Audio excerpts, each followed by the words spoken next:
Fourth in our DEI Thought Leader Panel series, where we are digging in on manufacturing and building inclusive workplaces for all. I started my career in manufacturing. So I've told this panel that this one is near and dear to my heart. I feel like you cut your teeth in an industry and you grow up in an industry. And I really, although I was on this path before, it was because of that experience in manufacturing where I worked in multiple different locations. I was in a management training program where steel toe boots, night shift, 12-hour shifts, right? Where you really got a sense of what it was like to make and build things and understand the experience of every single person working in that organization. And then how do you create workplaces where every single person can thrive? And thinking about, before we went live, I was sharing with the panelists, I don't think that there is a sector that had to pivot more, that had to be more creative, that had to dig in really deep around inclusion than manufacturing. Because you had some of your folks that never left, right? And some that were, work from home immediately. So we're going to dig in on all of that. First, I'm going to introduce these phenomenal panelists. So I'm going to start with you, Carlini. She's the Vice President of HR, Diversity, Equity, and Inclusion at Masonite. Rivers is a seasoned and accomplished HR professional with more than 2 decades of experience. Her broad background in human resources, including employee relations, learning and development, and change management, provide a well-rounded framework for the mindful work of diversity, equity, and inclusion. As Global Diversity, Equity, and Inclusion Officer at Masonite, Carlini leads the strategy for enterprise, working to expand DEI principles and workforce diversity, extend community outreach, and build cultural competence throughout the organization. Carlini, welcome. Delighted to have you. Thank you. Ken Barrett is General Motors' first Global Chief Diversity Officer and leads GM's diversity and inclusion portfolio, which includes workforce diversity strategy, empowering employee resource groups, and fostering an inclusive culture that promotes diversity of thought to help GM compete and win in the marketplace. Prior to joining GM, Barrett, a retired Navy captain, served as Undersecretary of Defense's Acting Director of the Office of Diversity Management and Equal Opportunity in Washington, D.C. He also served 5 years of award-winning performance as the U.S. Navy's Diversity Director, where he achieved historic levels of minority and female officer additions and transformational work-life balance initiatives. Barrett continues to set the bar high and is regarded as a thought leader and subject matter expert in global diversity. Welcome, Ken. Great to have you here. Dawn Higgins, who Dawn and I met 2 years ago right now at the SHRM Inclusion Conference. So Dawn is Senior Manager of Diversity, Equity, and Inclusion at Nestle Purina Pet Care. Dawn has the pleasure of working alongside passionate people and their pets every day at work. In this role, Dawn has the responsibility of delivering the organization's strategies to promote and foster a culture of appreciation, equity, and inclusion, and to support global Nestle DEI initiatives. Dawn previously was a strategic HR business partner at Nestle Purina, supporting various departments and business units. Her more than 20-year career includes time spent in human resources at May Merchandising Company and the Federal Reserve of St. Louis. Thanks for being here, Dawn. Cheryl Kern is Vice President, Diversity, Equity, and Inclusion at Miller-Knoll, and leads strategic development and alignment of key priorities related to driving business results, maximizing the contributions of our people, fostering supplier and community engagement, which leads to a better world, and advancing workplace culture of inclusion. Kern most recently was Corporate Director of Global Diversity and Inclusion at Lockheed Martin, advancing diversity and inclusion as a business and talent imperative. She's an experienced executive with cross-disciplinary expertise in manufacturing, distribution, and consumer packaged good industries. Welcome, Cheryl. So I want you all to just think for a moment how much experience is sitting on this panel. My quick math is we've got over 100 years. 100 years of, right, unleashing human potential at work. So this is going to be a great conversation. I'm delighted, and Cheryl's the person that I've known the longest, and I've seen Cheryl's work and that the arc of the work and the impact that she's had at multiple organizations. You know, just met Ken, recently met Carlini, and what I asked of all of you before this is, let's dig in on this. Let's dig in and talk about some of the external forces first. I4CP, which is, they're a resource and partner of ours, and they are pure research organization studying HR practices of high performance organizations. So they look at next practices, right? Those organizations that are really leaning in and outperforming and what they're doing around human capital to achieve that. So I'm going to share some of their research to ground us in a couple of these elements that we want to talk about today. And the first is around hybrid work. So they had a study called From Cube to Cloud, and looked at issues. They had about 1,500 business professionals that participated in this. And when they looked at some of those next practices, they were saying, don't unilaterally force employees back on site, make clear in all your communications that policies are going to evolve and change, listen to your workforce, and let managers manage, right? Provide the tools that they need. And I think one of the things that is interesting about this when it comes to manufacturing is that there's always been a tension in manufacturing between hourly employees who are in the facilities and corporate. And how you make both of those groups feel equally valued. And I think this great workplace experiment that we've been in over the last 18 months, most of your employees didn't have the option to go hybrid work, to work from home.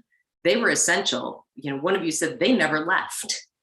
And so I would love to talk about how you all are managing that now, right? Some of the things from I4CP where it's, you know, let managers manage and don't unilaterally, that only impacts a part of your employees. How have you managed through this unprecedented workforce experience that we've been in, and really made sure that everybody felt valued, included, and like they belong, and not let that create a greater wedge between corporate and manufacturing employees? So Ken, I'd love to hear what you all have been doing at GM just to kick us off. Yeah, hey, thanks, Mo, and thanks to everybody on the panel for being here. I think this is a great topic. It's one that's certainly top of mind, and we've all been living it, right? And I think, Mo, to your premise, the way you laid it out is that, you know, there are a vast majority of that workforce, especially in the manufacturing sector, that have never really left. They've been there. But we've also been very intentional and thoughtful about what we need to do to engage our workforce. You know, and I think that that's not just what's happened with COVID, but also kind of post George Floyd. There's been an expectation of employees for us to really to see you, to hear you, and to speak up.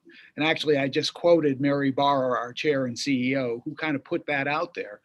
We've tried to build an additional behavior of be inclusive and trying to bring more engagement and increase engagement across the entire, you know, manufacturing sector. So between the represented and the non-represented workforce. So what does that look like? I mean, I think the reality for us is that we've had to listen to our employees because they're demanding that they want more flexibility.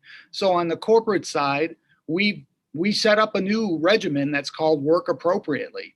And so you can actually work on site. You can work in a hybrid model, or you can work remotely. And, you know, I would tell you that a lot of people are taking that hybrid / remote option. But then it ends up being the haves and have-nots, right? So you end up being in that manufacturing sector. And again, it's not like they're going to be working remotely or in a hybrid model. So trying to build more flexibility in to be able to ensure that engagement stays up in those manufacturing facilities is something that's front of mind for us. So we not only track engagement, but we also track inclusivity index. Do you really have a sense of belonging? Do you feel valued and belong to the organization? And what does that look like? So, I'm sure others on the panel have something to say here, but I think that that's kind of the premise of the way we've been working and being very intentional about our efforts to be able to ensure that we're listening to our people, and that if there is ways to build flexibility, whether it's, different types of shift work, part-time work for some folks, sharing shifts, those types of things, all of those things have got to be part of the mix for us as we go forward. I love the sort of thread of innovation that you put through there, right? Like we're sort of throwing out the old playbook, and what are some things that we can, if we're applying it here, how might we apply that there? And just the deep, deep listening. I'd love to hear from some of the rest of you. How have you met this really big challenge? So Mo, to pick up on what Ken said, engagement, we just actually finished our engagement survey. We deferred doing one last year because we were in the midst of the pandemic. But, this is an essential part of our overall strategy. People want to be heard, they need to be listened to, and know that their voices are heard throughout the organization. And then, once we collect all of the data, is really within our manufacturing plants and throughout our corporate organization, is to put forward engagement plans. So what are we actually going to do? Let's find the hot spots. What are employees most concerned about? Because ultimately that gives you a sense of belonging, empowerment, that I spoke up and my company's listening. And that's something that we continue to aspire to have continuous improvement upon. No, we're not perfect every year. We're not perfect all the time, but I think it's continuous improvement. Employees are heard, and it will make it a better place where people feel included and they belong.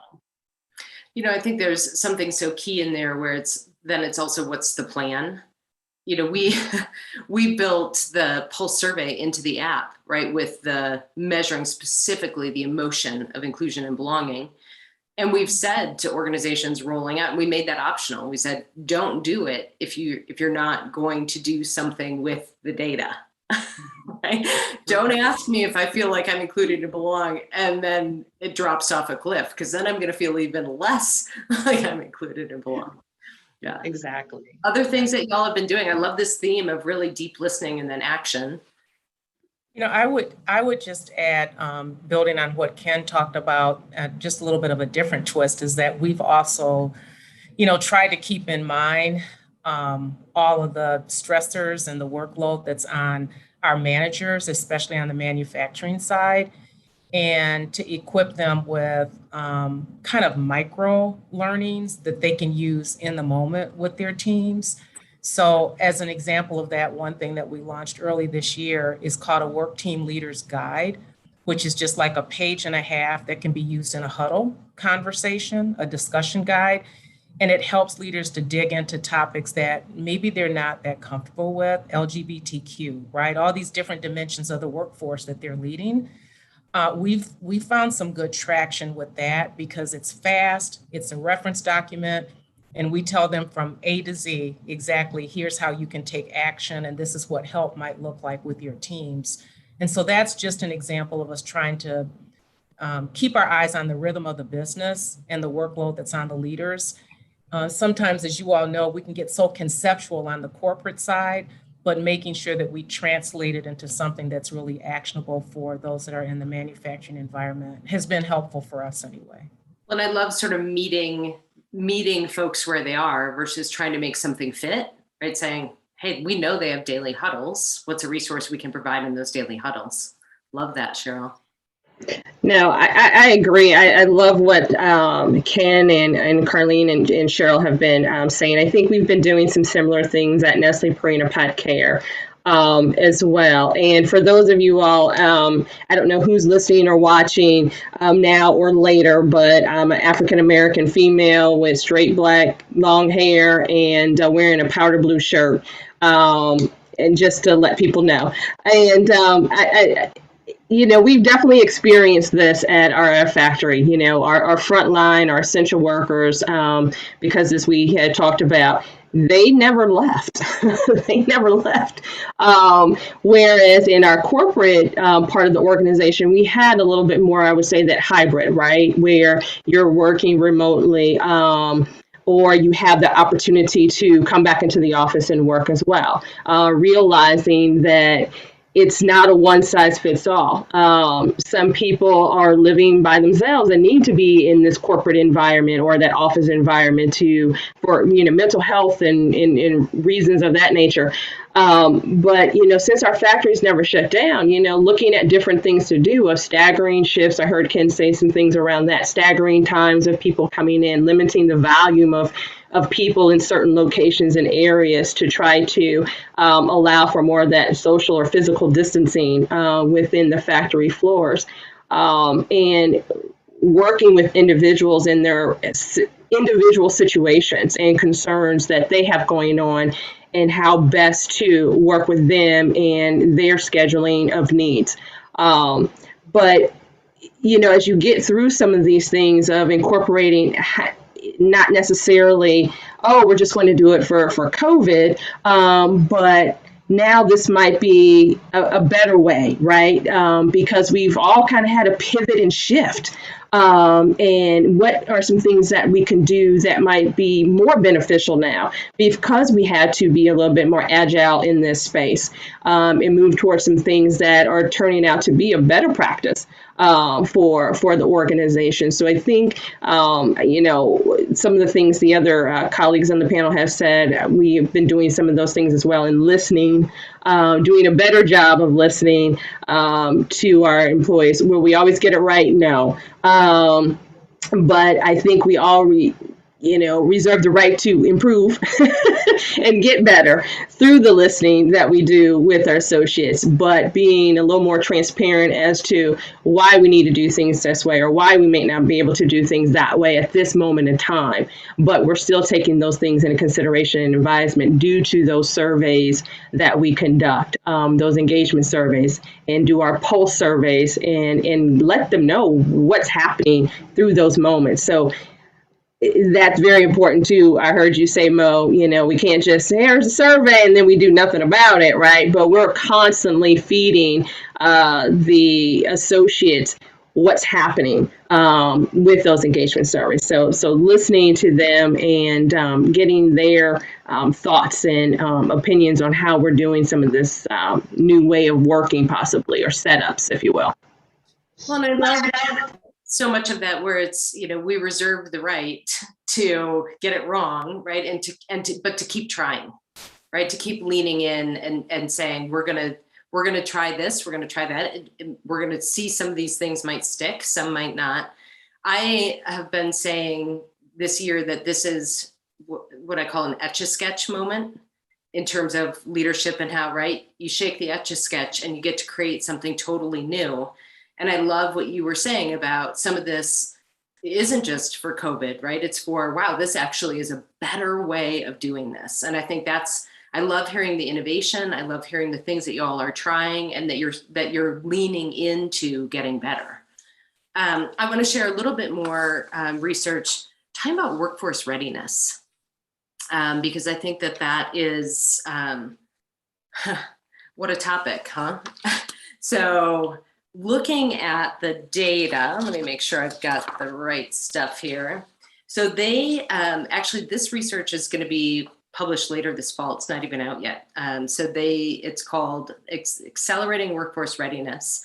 And the key findings were that only 30% of survey participants believe to a high or very high extent that their organization's workforce currently has the skills and capabilities necessary to advance its strategy over the next 1 to 3 years.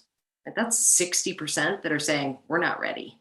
And so a good description from I4CP standpoint in terms of what workforce readiness looks like is having the right people in the right roles, the right time doing the right work, and in a nod to current times, from the right location to advance the organization's strategy over the next 1 to 3 years. So things like culture, well-being, inclusion are really critical for workforce readiness, because your people can have the right skills, but if they're burnt out or not motivated, we know those stats around what inclusion and belonging does on the plus side and on the minus side. So yet really readiness has to think about those elements as well. So one of the things that they found is that definitions are really important here. So even communicating what workforce readiness means, that not communicating that across the organization was cited by 52% of the survey participants as the primary barrier to building workforce readiness. That very closely followed by insufficient data on the current skills and capabilities of the workforce, right? So not able to define it and then not knowing the skills that your current workforce has were really, really key. They also said that their organizations suffer almost a clear definition. Also said their organizations suffer almost as often from their leaders not understanding their critical role in establishing and maintaining workforce readiness. So can't define it, don't know the current skills, managers don't know what's needed of them. So I'm curious, and then measurement, right? So an effective process to analyze workforce readiness. Lots to unpack there, and I'm really looking forward to when that research is out fully. I think it's going to be in a week or two. Cheryl, what is that looking like? And I'm going to say, I want to say Herman Miller, but I know now you're At Miller Knoll. Miller Knoll. Yeah, we just went through the integration, still going through it, but now we're Miller Knoll. Well, that's a lot to unpack that you just talked about. But I do think what my colleagues have been building is like this common theme around innovation, listening, and then I'm going to introduce one that you've kind of hinted at as well, Mo, which is around agility. Those things have really been important to us when we've really considered like this whole notion. And I'll be honest, I don't know that we have defined it as workforce readiness, to what the point that you just made, but I know it's what we're ascribing to really focus on. And so some of what has really been top of mind for us is really being able to sense what the needs of the organization are. And so first kind of steeping it into our longer term strategy, right? And that's whether you're in, a corporate role, whether you're in sales or whether you're in manufacturing. For us to achieve our long-term strategic goals, we really have to have top talent that is highly engaged and wants to be here. And so back to this notion of really listening, we've been doing an awful lot of listening to our people.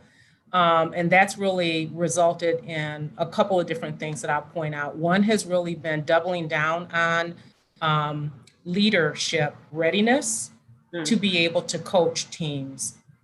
And there's a whole framework that our leadership development team has been putting in motion and really taken a very tailored approach to how they overlay that with our manufacturing and ops leaders specifically.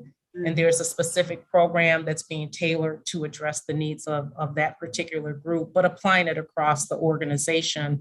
I will also say that I'm pretty proud of, although it's still somewhat new and we have to wait in terms of metrics to see what the results are going to be, that we've introduced in the last year an ops to office development program that is specifically targeting bringing in our manufacturing and ops colleagues into office environments so that they can grow and be developed and become successors for leadership roles.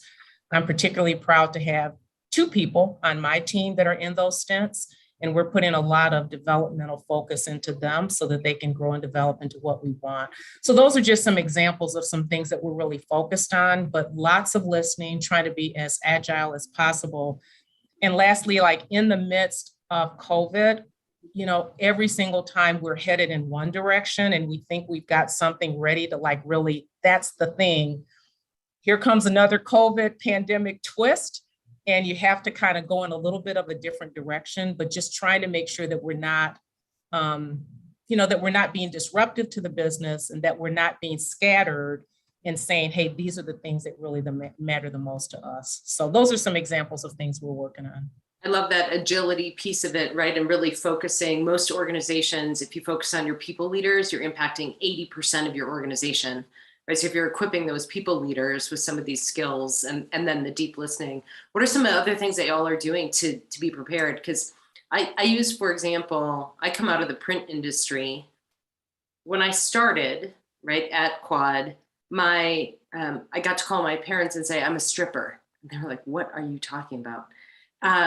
Back in the day, it was 4 pieces of film that you had to strip, put together, right? All this whole process, careers that people had that were gone when everything went digital, right? So, and thinking about in the print industry as an example, and I know this is true of all of your industries, of all of your sectors within, how things were done even 10 years ago, 15 years ago, automation, robotics, we were talking about inter-office envelopes before we started, right? Even just the technology that's driving the manufacturing process, entirely different, new skill sets needed.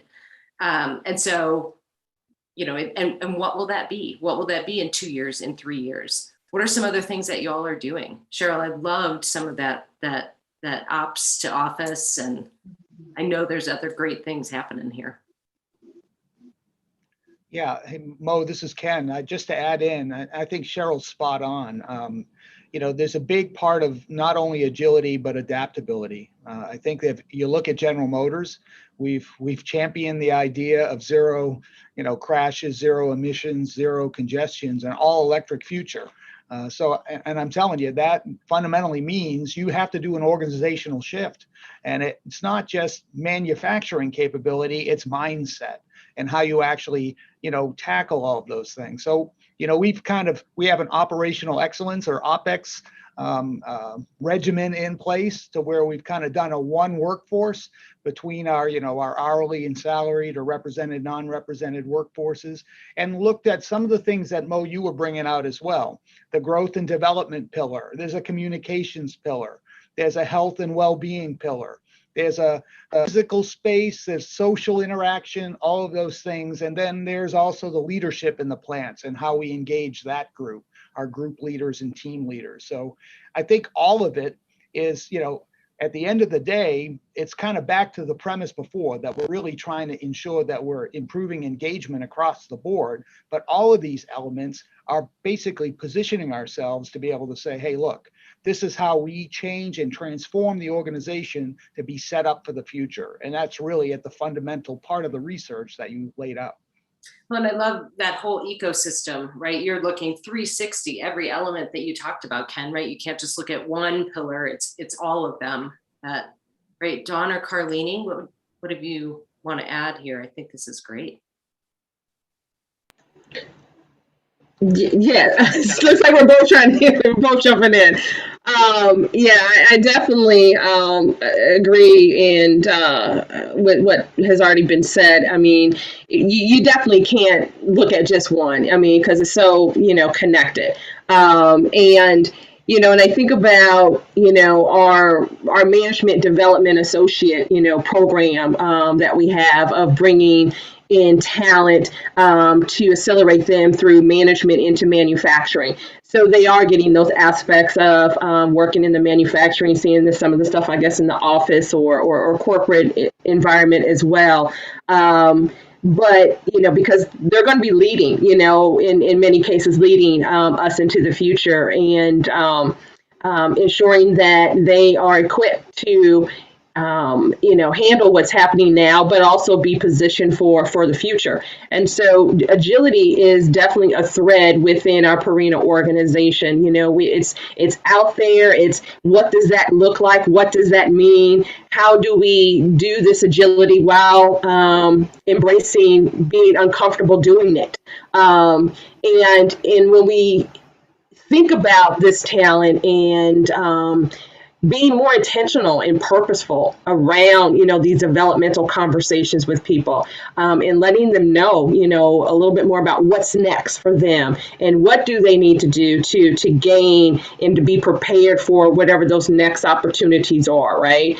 Cross training, opportunities to broaden and challenge one's skill set. And so one of the newer things that we've started at one of our factories, and so it's too early to kind of tell, but as for instance, as hourly associates are coming into the workforce, making sure that we're being even more intentional with assigning them a mentor from different departments outside of their department to help remove any obstacles or barriers to allow guidance. So again, just trying to set them up even more for future success, having quarterly check-ins, having regular check-ins with different variety of people to help them move along within this pipeline, and then working very purposely with our learning and development organization folks, right? So not just from the skill sets of working on machinery or engineering projects and so forth, but also the tool sets for growth mindsets and to take on some of those leadership capabilities that they will need. And so, it's so many pieces that are happening all at once. So it's and I'm excited though to see where this and how this workforce readiness develops even more so. You know what I love about what you said? There's so much, we think about the diversity element, right? And we typically think about race, we think about gender, we think about LGBTQ. When we're talking about manufacturing, social class, right? And rural to urban, like all of these things. And I love this idea of how to set somebody up for success right from the beginning with that mentor, right? So they can even understand influence. They can understand the way things are done, right? They can lean into learning the skills because they've got somebody that's got their back on all the other stuff that really can set somebody up to succeed or to fail. I mean, I picked out one of the things that you said there, but I know that that's one of the next practices in I4CP's work where they talk about really connecting people in on those influence networks as well. I'd love that nugget, Dawn, from all the things that you said. Carlini, jump in. I knew I was, my job as a facilitator is to not talk much, and I'm so excited about this panel. Zip it. Well, when you were talking about, making sure that people feel welcomed and, from the very first, we've been really looking at not only for our salaried workers, but our operators in our manufacturing plants, standardizing that onboarding, making sure that everyone gets a similar welcome, whether it's knowing, how to work the machinery, what to do, how to navigate this new environment that they've just joined. And I think that's really essential to, the inclusion aspect. Part of our strategy is for people to bring their authentic self to work. And so making sure that message is heard by every single employee to know that, hey, we're glad that you're here. We're going to set you up for success. And we want you to be you. We accept you for who you are. We value your experiences and backgrounds. And so by standardizing the onboarding, we're thinking that is one of the ways that we can help achieve a more inclusive environment, that everyone knows that, hey, you're unique, you're different, and that's why, you should be part of our team. Well, and I'd love to ask a question that I'm curious what y'all are doing just in terms of requirements. Right? What are job requirements? We are in a war for talent. It's not going away. I personally love it because it means that those organizations that are inclusive, that are, right, you're going to win.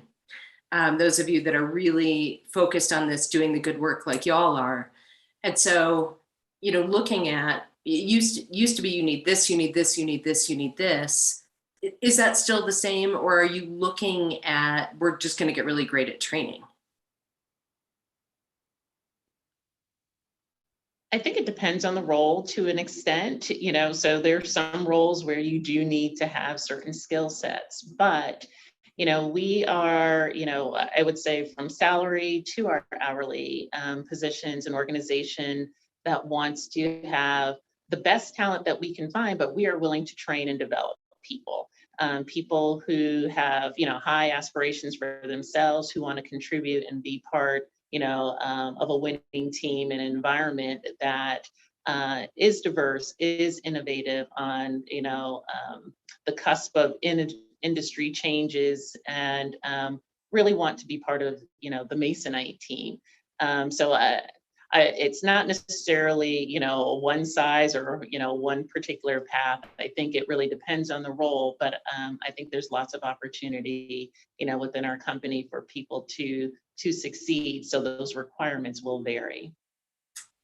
I would only add to that in general, and you're right, Carlini, that it has to be kind of tailored, but in general, we're moving towards having talent acquisition, work with hiring managers to coach them towards having fewer degree requirements, or if you need a degree, a lesser degree, perhaps a 2-year degree instead of a 4-year degree. And likewise, we're looking to your point, Mo, around the true requirements. Is it a nice to have and like that extra candle on top of the cake, or is it like really just the batter, the foundational? And we're really trying to move more to like, what's the minimal requirements that are really necessary so that we're not leaving, talent outside of the hiring circle. Yeah, love that.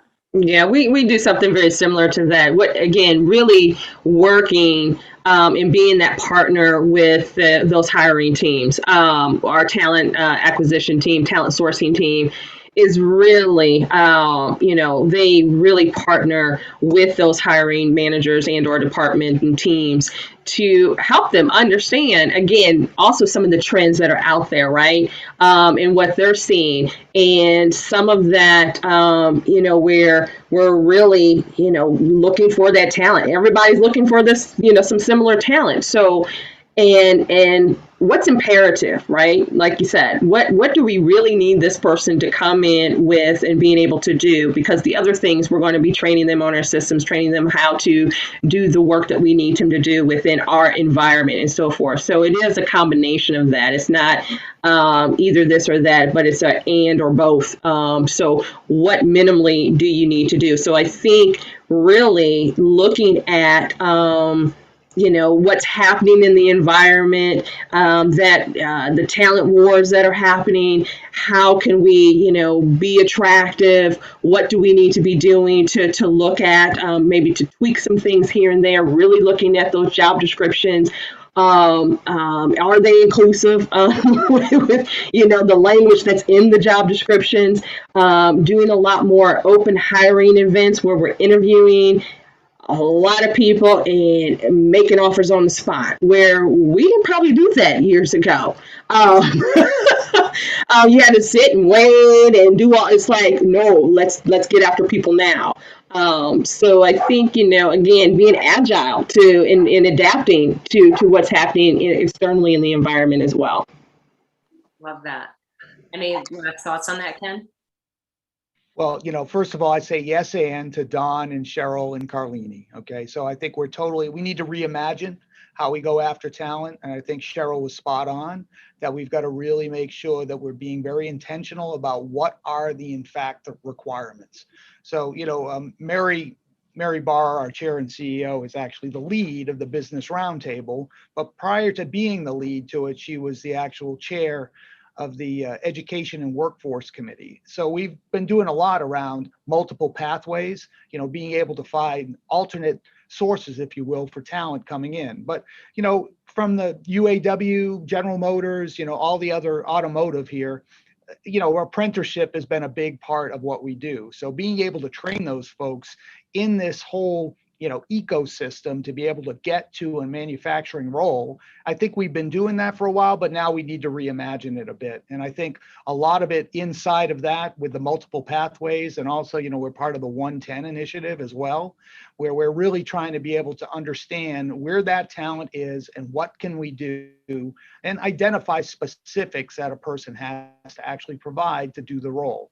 And so I think I've just added on and said everything that everybody else just said, but I just said it slightly different. That's all. I think that's great. And I think it's one of the things that I even think about how DEI and the role of DEI and the role of DEI leaders has shifted dramatically.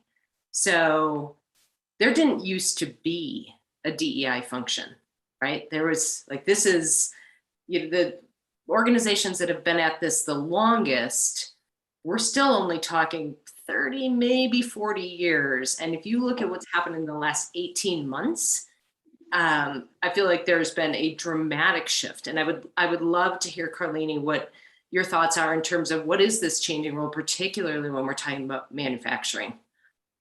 Yeah, so, I think one of our pillars that we have at Masonite is flexibility in every fiber. And I think that really addresses, this particular topic is, as an HR professional or a DEI professional, we've had to kind of pivot in our thinking. We've touched on, okay, now we have this blend of or hybrids of working in the office, somewhat remote and somewhat in the office or totally remote. And just think about that concept for people who are used to going into the office every day, or their people are there every day. That's a mind shift. Then when you look in manufacturing, okay, throughout the pandemic, how do we have to change our thinking as leaders to be more flexible, as people's daycare shut down and we still need them to come to work? Is that a reason that they have an attendance issue? Things beyond their control. And so I would say, it's really giving yourself some time to think through that the world has changed, that the rules and the guidance that we used to use before, we have to shift. And it's providing more flexibility for employees. So maybe the 3 shifts that we're used to don't cut it anymore. You have to look at different ways to cover those shifts. How people take off time. Was it by half days only, and now you can take off a few hours? So all of those things, I think, are ways that we have to be more flexible. I think I'm going to call it old school.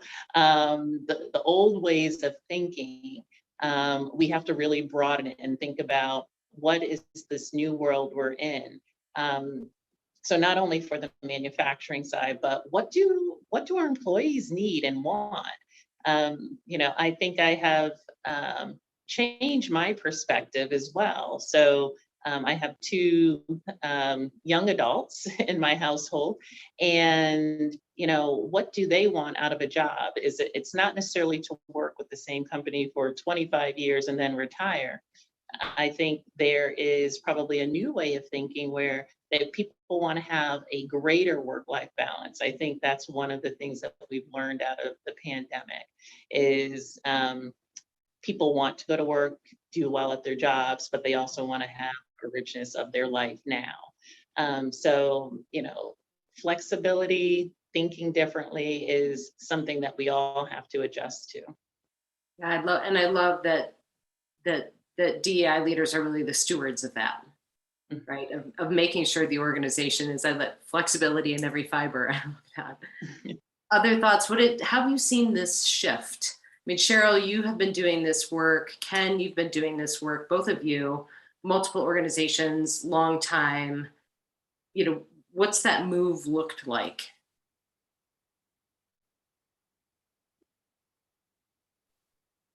I'll just reiterate something. It's not new, but I think our work has had to become much more agile, much more flexible in terms of how we practice and support the business. I think that is is at the core of it, is that we are constantly in DE&I reinventing our value, if you will, in ways that serve the needs of the business. And it was not that way 10 years ago. I mean, it was still important, but it was a little bit more rare. Now that's our essential worker component of our roles, are that we must be agile. If not, we won't be, our sensors won't be there to anticipate what's happening next and to see what's coming around that curve and to be ready for it. So that's one thing I'd offer. Kind of ultimate growth mindset too, right? Being willing to try things, be flexible, I think about even just the changing role of employee resource groups, right? And how I've seen DEI leaders really lean in and think about those employee resource groups, where before they might have been sort of a nice to have a networking sort of organization versus, wow, now we can do deep listening, we can keep people really connected, right? That's one thing that I've seen shift. And I know from talking to several of you how core those groups are in your organizations. Other thoughts in terms of how this has shifted, particularly anything even in the last 18 months, with everything from George Floyd's murder, COVID, right? Everything that's been happening, how I feel like DEI has become much more central. And although it's always been essential to a business, I feel like everybody understands that seat at the table now. Yeah, and I'm just going to build off what Cheryl said, because she's spot on. And I think that there has been, not only is there, it's totally transformed the whole environment. The catalyst for change was George Floyd. And it's not just that we are just thought of as a nice to have or an afterthought for some. It's now essential, and people are looking for ways for us to engage on so many different fronts. And we've talked mostly internal, but I would even say externally. All our investors are looking at what are we doing in the DEI space, and are expecting us to be more transparent about what we're doing and what types of initiatives we're supporting. So I kind of see the explosion of equity as well, looking at equity internal to the organization. What does that look like? And then also externally, what are we doing to actually be a good corporate citizen and drive equity across the spectrum in the places where we live and work? So I think that it's transformed on how we need to be. We need to not only be agile and adaptable, as Cheryl said, but we've got to be on it, because I can tell you, I've been in this space for a while. I know Cheryl has too. I don't know that I've been more tired in the last 18 months than I've ever been on the job, okay? Because we're constantly in demand, and I know everybody on this call is. So I'm sure we get off this call and we have multitude of other calls that we're going to have to respond to, because everybody now wants to be engaged, and they expect the companies to be engaged as well. And I'll say this before, Dawn, you jump in. Self-care for DEI leaders is so critical, right? As you were saying, Ken, like this is it, the last 18 months has been coming from all sides, and living through just personally a global pandemic yourselves. I think that wellness and self-care so that you can be there for the rest of the organization is really critical. If I could add one quick thing, I think it is very critical for us, and thank you for saying that, Mo, but I think it's also incumbent upon us to remember how critical it is for the manufacturing and ops leaders and what they've gone through, because while I am exhausted, I'm behind a Zoom screen. They've been on the floor every single day since March the 11th of last year. Yep. With the troops. And so I think it's also important for us to remember the exhaustion that they're going through and the stress that they have on their shoulders. And what to do, right? How to provide those wellness, mental health. I think I'm so thrilled the conversations that we're finally having around mental health and wellness and how critical that is. Dawn, what do you hope for DEI in manufacturing 5 years from now? Oh, wow. How much time we have? So the list is probably long, but I do like to, the mental health, I just want to say that, like you said, is so important. And I'm glad that, the organization really has put a lot of resources behind the mental health for all of our associates. even bringing in a mental health counselor on site to be there. Even though we have where you can make your appointments and all that, but then also having a person on site that can be right there if needed. And so, I guess from my hope, is having, a strong, skilled pipeline of diverse talent that's flourishing in an inclusive work environment. Quite honestly, more diversity, and not just around race, of course, because it's very much a male-dominated industry still, but more diversity, gender, disability, LGBT, just more diversity. Closing those gaps, those gap disparities of women in manufacturing. I remember a gentleman literally saying to me, we were building a new factory and hiring and so forth, and this gentleman said, "Oh, well, something to the fact of, wow, I'm so glad I have this job." He says, "Oh, I would love for some of the women I know to work here, but I understand manufacturing doesn't hire women." Oh, sir. I was like, wait a minute. Well, let me introduce you to the woman plant manager.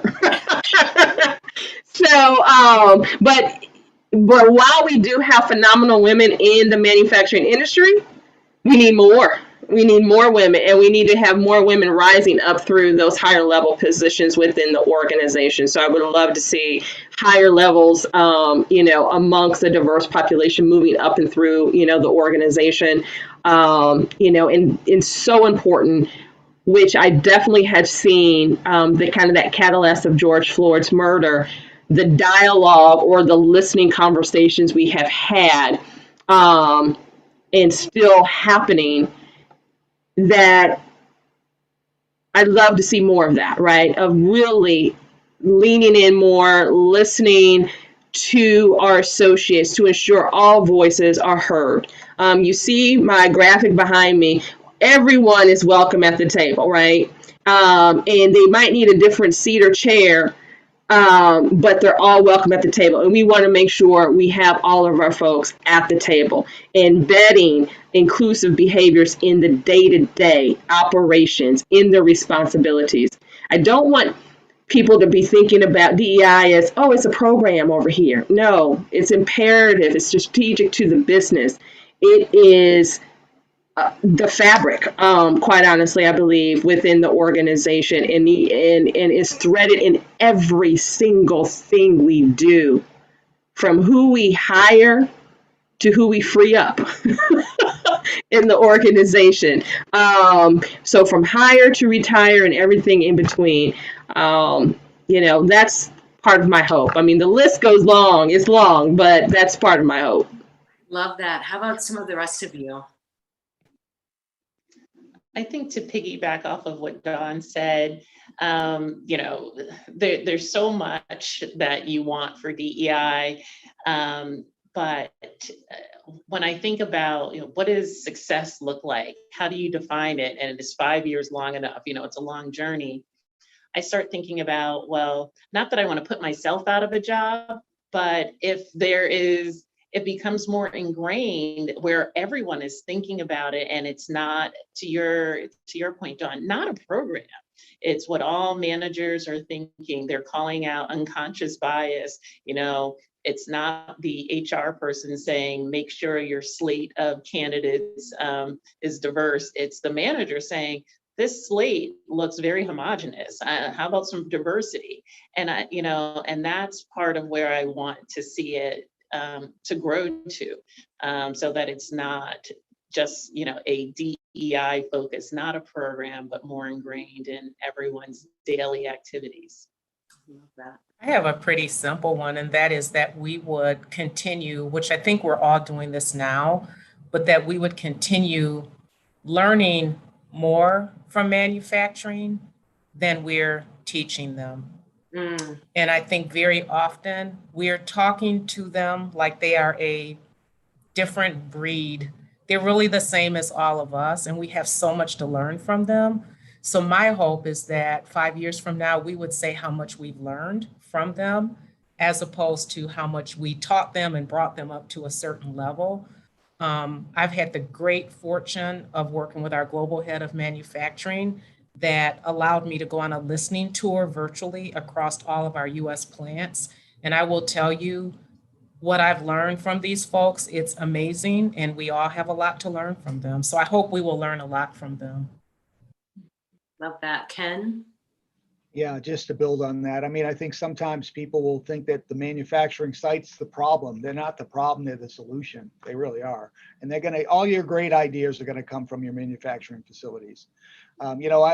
We always talk about here that we're trying to go to where everybody owns DEI, kind of to others' points here. I'm not sure who said it, but the reality for us is that it's not just a DEI or an HR function.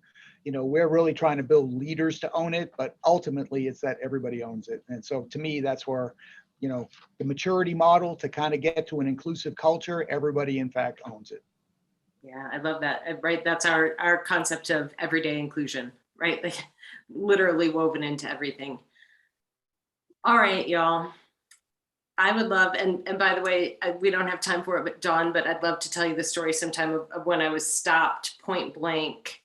I was about to go out to a press, and not former Navy, but former Marine got right in front of me and said, women don't do that here. I kind of ducked around him and said, they do now, right? And made my way, but that wasn't that long ago. Y'all leave me with one last truth bomb. One last truth bomb about DEI in manufacturing. Dawn, kick us off. Truth bomb. Okay, wow. You might hear my dog in the background, so he has a lot to say. I guess I want to just piggyback off I said that DEI is not a program. It's a commitment to organizational change. I have a lot of, it's something over there that it's the fun, fluffy thing to do. No, it's a commitment, to organizational change. And I love that you had your ride or die partner there with you, helping you out in the background, Dawn. Carlini. I would say, it's a journey, and let's meet people where they are on the journey as long as they're coming along. You don't get to stop. You don't get to stop, but let's meet them where they are, and let's help and guide them. Love it. Ken? Well, there's been a lot of great things said today. So I would just say, hey, we treasure, I think all of us, we treasure what we measure, right? So the bottom line is we've got to take that information, listen to our folks, and then implement it, right? I think to Cheryl's point, or Carlini's point, or Dawn's point, one of you put this point out that, we need to listen to our people. And I think that that's critically important. And if you're really listening, you'll be able to implement the things that will make it better in all manufacturing environments. Love it. Wrap us up, Cheryl. Mine's real simple. What a great opportunity we have working with manufacturing to transform the whole organization. They're the bulk of our workforce. So I think it's just an exciting time for us to play a role in driving that transformation. I do thank you all. This was an incredible conversation. I heard everything from agility to innovation and deep listening and a willingness to try new things and a willingness to be wrong and to lean into this work and to engage in so many different ways. It makes me really hopeful. It makes me really, really hopeful. I do believe that because of the unique set of circumstances in manufacturing, y'all are creating the playbook that other industries and sectors, I think, will be working from that playbook, because the challenges are greater, and that also means the opportunities are greater, right? For just absolute disruption, and disruption that leads to inclusion and belonging. So thank you, every single one of you, for the amazing, amazing work that you do. Keep it up. I'm out here as your fan club, and I know others are as well. Really appreciate you sharing your brilliance. Everybody, as we always say here, is get out there and do the next right thing. And, you know, if you fall down, if you make the mistake, if you do the next right thing and just keep going. I can't wait to have this conversation with y'all in about a year or 18 months to check back and to say, all right, what's happened, right? We're somewhat through the Great Workplace experiment. How did we build these inclusive workplaces for all? So thank you, thank you, thank you. Y'all are the best. Keep up the great work. Thank you. Thank you. Thank you, Mo. Thanks, everybody.